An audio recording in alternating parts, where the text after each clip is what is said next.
Hirap pa rin naman nga po ang Dallas Mavericks na umakyat sa itaas ng standing sa pagkakaroon nila ng record na 13 wins, 23 losses bilang 13th seed sa Western Conference. Pero sa kabila niya, nagkaroon rin naman sila dito ng impressive wins simula Disyembre, kagaya ng pagtalo nila sa Denver Nuggets at Houston Rockets ng 2 beses at ang pag-upset nila sa number 1 team ng East na Detroit Pistons. At isa sa mga rason ng panalong ito dahil sa pagiging consistent ni Max Christie na nagtala pa lang kahapon ng 24 points sa kanyang 10 out of 13 shooting laban sa Houston Rockets. Simula lamang nga po sa average na single digit sa Lakers noon, umabot na nga ngayon ang kanyang itinatala sa Dallas ng 12 points per game.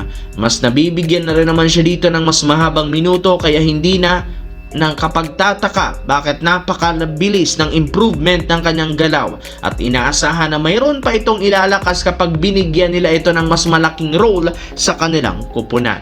Samantala, simula nga po sa pagtatala ni DeAndre Ayton ng 20 plus points per game sa unang mga laro ng Los Angeles Lakers, bigla na lamang nga itong bumagsak sa 9 points per game sa huling 5 laro. Bumagsak pa ito sa 4 points last game laban sa Memphis. Bukod dyan, bagsak rin naman ang kanyang rebounding at depensa sa ilalim. Kaya isang malaking katanungan ng mga fans, ano nga bang nangyari sa kanilang big man na si DeAndre Ayton?